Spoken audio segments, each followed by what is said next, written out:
The attitude towards the 6 of the second generation in Russia is warm. In the secondary market, the cost of this car is now not too high, and the D-Class for little money is always attractive. True, this Mazda is not spared from some diseases that will surely overtake her someday, but she is forgiven for this. How bad, or good, is it? Mazda 6 of the first generation is the fruit of cooperation with Ford. If we recall that the Mazda 3 of the first generation is built on the C1 platform, which is common with the second Focus, then it is not so difficult to accept the relationship of the 6 and the Ford Mondeo. The car, released in 2002, was received so positively that in 2006 its millionth copy was produced. From the very beginning, Mazda pleased with the presence of several engines, from a modest 2-liter gasoline to a not very modest 3-liter V6 for the US market. In addition, there were also diesel versions for Europe. The second generation came out in 2007. This time, the platform was different. In 2010, the car went through a rather serious restyling.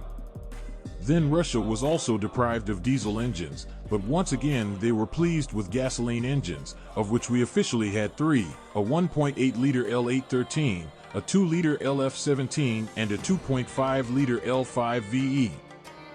The release of the 6s of this generation ended in 2013, and given the relative reliability of the car, it could well be considered an interesting option in the secondary market. But these Mazdas, unfortunately, for some reason were often beaten, and on cars with a 2.5-liter engine they were also well annealed, so there are not so many of them alive.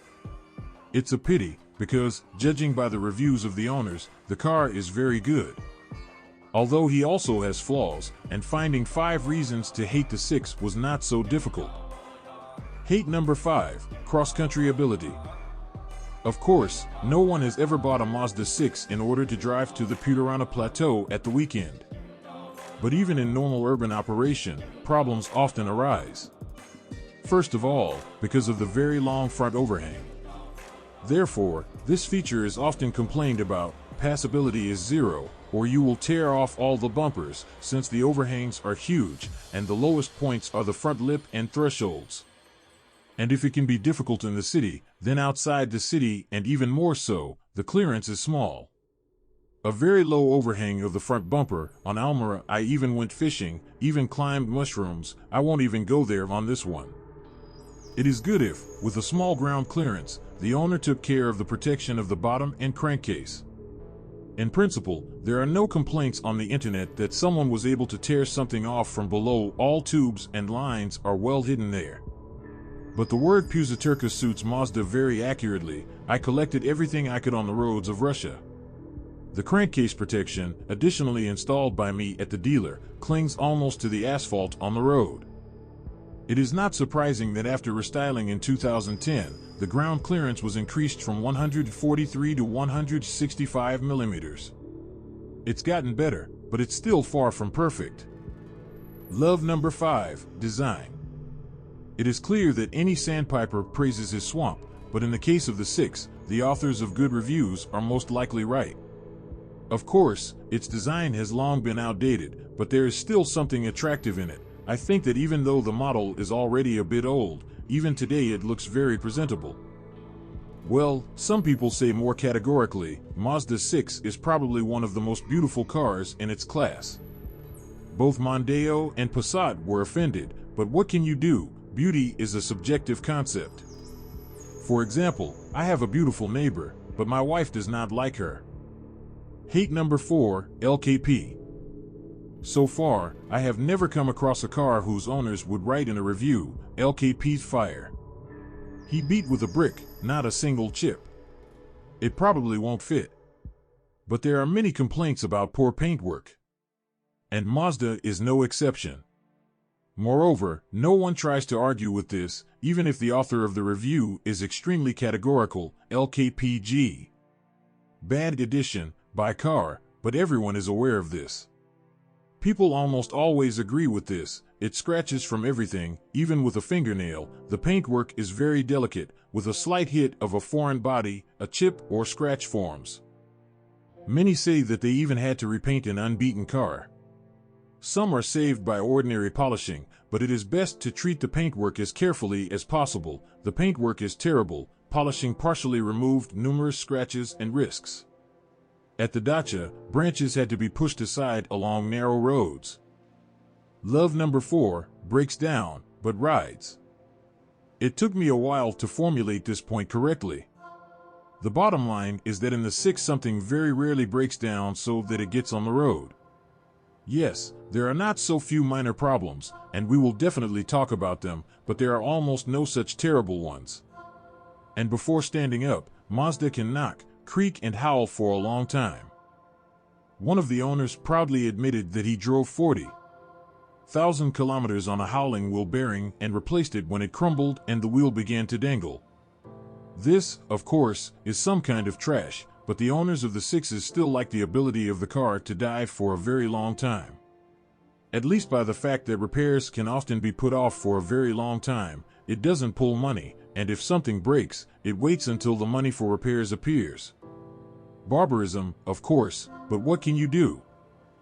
Hate number 3, soundproofing. It's a shame that the sound insulation of a D-Class car hardly reaches the level of a B-Class.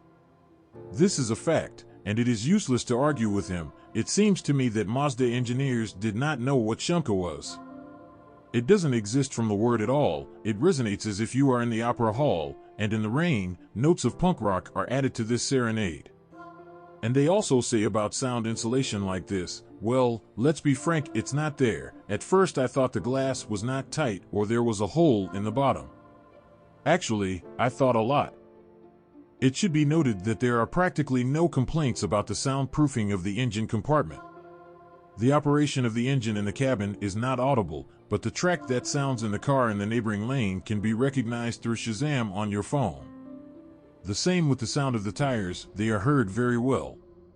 Someone says that it's the bad tires that are from the factory, and if you change them, it becomes quieter in the cabin. But it is unlikely that the 2010 cars have factory tires, but the problem still remains. Although if you go back to love number 4, then who knows? Maybe one of the owners of the 6s may not change wheels for 10 years. Love number 3, ergonomics. Drivers very rarely complain that they are uncomfortable in Mazda. Yes, there is a problem with the driver's seat, both the frame is weak and the mount. Sometimes it creaks. But everything else, judging by the reviews, does not cause any complaints. I really like the location of the buttons. I don't know how anyone likes it, but I like it. Everything is convenient, understandable, and simple. Some expressed such unreal delight that it is simply impossible to pass by their reviews. It was as if I was sitting and saying when developing this salon, but I want this button to be placed here. When I pick my nose, I will immediately hit it with my second hand. By the way, on the go in this way you can break your finger. The chassis of the 6 is quite tough. Hate number 2, creaking rear window and leaking radiators. Yes, I admit, the rear window and radiators are different things and have nothing to do with each other. But complaints about them are equally common. I would say separated by commas. Therefore, let them share the second position in our rating, and give the first one to another problem of the 6, which infuriates owners more than glass and radiators combined. So, the rear glass. Here the problem is this: when it freezes over, it starts to creak in the opening. If there is no ice and snow on it, there is usually no squeak either. But over time, the problem can progress. Usually, this defect is not paid attention to and considered as a design feature, like oil consumption on EA 888 engines. In principle, dealers eliminated this jam under warranty, so now, probably, it is much less common. But at the start of sales, he infuriated many. In the first year of operation, I had to deal with such childhood sores as the creaking of the rear window. Well, here the replicas are too similar, they will not be duplicated. Let's move on to the radiators. Here everything is much more complicated and unpleasant. One of the owners described the problem not too literary, but quite technically accurate. The most difficult thing they have is the original radiator for cars with automatic transmission. If there is an original radiator, urgently change it, they have a sore. Since the automatic transmission heat exchanger goes through the main radiator. Fittings rot and antifreeze and automatic transmission oil are mixed. Consequently, the antifreeze gets into the box, and the clutches are fucked. I will add that the leak can start suddenly. Someone stumbled upon antifreeze puddles at relatively low mileage. Replacing the radiator, it began to drip, most likely due to the influence of reagents on 80,000 kilometers. Like glass creaking, current radiators are more common on pre-styling cars. But the age is already serious in the latest sixes of this generation, so attention and attention again. Love number 2, spacious interior and trunk. Everything is simple and boring here. There are plenty of places in the 6. Moreover, what's in the cabin? It's a very spacious car inside. There is a lot of space for passengers sitting in the back. My height is 184 centimeters, and, sitting behind myself in the back seat, I didn't find any discomfort. There is still a sufficient distance from the knees to the driver's seat, and above the head there is a small margin to the roof of the car, which is in the trunk. It's funny that laudatory reviews about the size of the trunk are more often written by ladies. And almost always they talk about the fact that baby strollers fit into it, a decent trunk, a stroller and 3 large bags fit, a huge trunk, 2 full-fledged transforming baby strollers fit, which we couldn't shove into the trunk of the X5, except when putting them on top of each other. So the stories that women love small cars, and men are big are fiction. Size does matter though. Hate number 1, steering rack. And now the reason for the general swearing at Mazda. Yes, something definitely went wrong with the steering rack. Usually the problem is described as follows: they have a sore with a plastic sleeve on the shaft. It breaks it, readings are incorrectly read, and there is a different effort on the steering rack in different directions, left and right. Calibration won't help. For myself, I will add the following. On the 6 there is an electric power steering, and the steering position sensor is not very good. The bushing quickly wears out or even cracks, after which the steering wheel begins to lead to the side. Usually to the right. You don't need to change the entire rail. You can buy a repair kit with a sensor and replace only the bushing. It's difficult to buy it separately. And almost all the owners of the 6s met with this malfunction of the bushing. Sometimes, however, they try to get by with little bloodshed, put something in the sleeve, or try to correct the situation by calibrating the sensor. All these are half measures that do not give a good result. Surprisingly, you can also get used to a faulty rail if you wish. The steering wheel turned a little tight to the left. Then it turned out that this is a sore of all 6. I drive to this day and got used to it. I don't notice. Although if friends sit down, some notice. Apparently, this commentator has nerves of steel. And the last thing, since almost everyone knows about this problem, many people advise paying special attention to the rack when buying a Mazda in the secondary market. When choosing a car, 7 out of 10 cars were caught with steering rack problems. Well, fair enough. Love number 1, manageability. Probably, there is no need to retell the obvious things in your own words. Mazda owners are satisfied with the ability of the car to drive on the road almost without exception. Great handling. No rolls. You can fly into any turn at great speed, and the movement will be absolutely informative and predictable. The car holds the road perfectly in any weather. The first and fattest plus is the reference handling. Banks are completely absent, turns safely at high speeds, does not nod when braking hard.